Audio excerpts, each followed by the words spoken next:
Number 10. Heathers. My God. I can't believe it.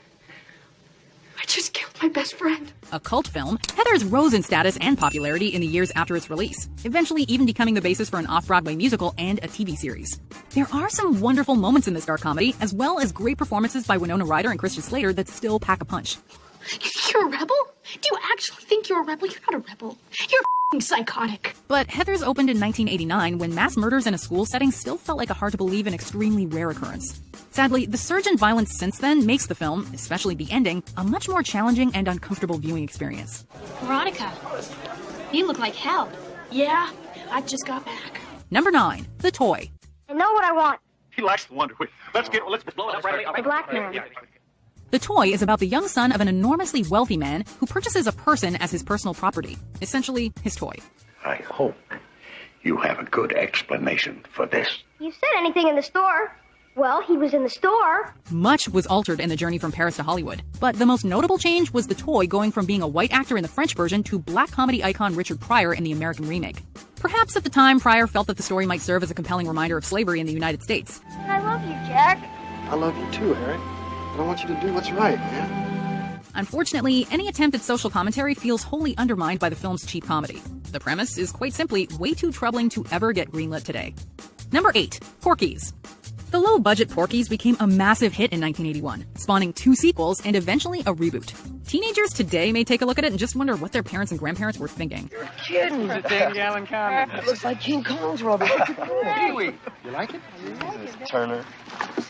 The lowbrow humor is one thing, but there are many elements that make it doubtful the film could or would be made today.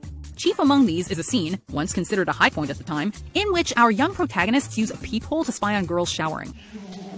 Freak! You filthy little pervert, I can hear you in there. The film's sexist stereotyping of the female coach, not to mention the lengths she'll go to in order to catch the boys, are equally unpalatable. Do not attempt to apprehend this prick, as it is armed and dangerous. Number 7. 16 Candles. Molly Ringwald is incredible as Sam, and there are many on-point moments in 16 Candles. Let's not hold our breath. But unfortunately, it also has some fatal flaws. Hopefully, no film would ever get made today with an Asian caricature like Long Duck Dong. What's happening, hot stuff? Yeah, his name alone is now enough to make anyone cringe.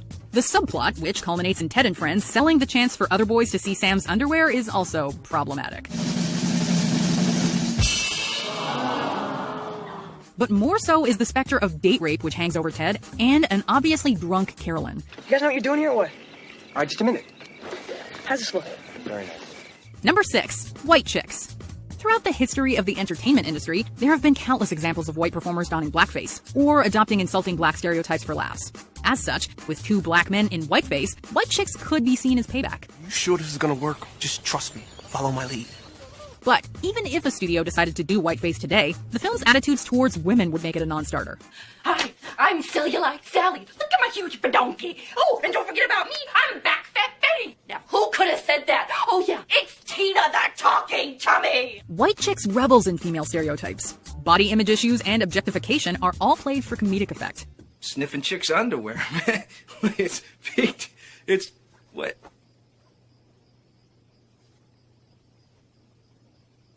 They're guys, aren't they? Wow. You really are disgusting. Sure, the intention may be satirical, but it would have to be played at a much higher level to work today. Number 5. Monty Python's Life of Brian.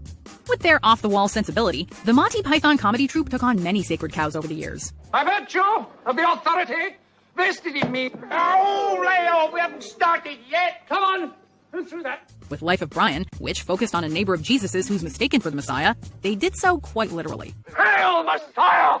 I'm not the Messiah! I say you are, Lord, and I should know I followed a few. Hail, Messiah! Upon its release in 1979, the film received a great deal of criticism and condemnation from those who didn't think religion in general, and the Judeo-Christian tradition in particular, was a fit subject for a rude comedy. The lighthearted treatment of crucifixion was especially controversial, but the very concept behind Life of Brian might be too risky for studios to touch. Terrific, great. Red has explained it all to me, and I think it's great what you're doing. Thank you, Brian. I'll never forget you. Number 4. Revenge of the Nerds. Isn't it just hilarious when the hero of a story tries to win a girl by disguising himself as the girl's boyfriend and having sex with her? Not laughing? No one should be.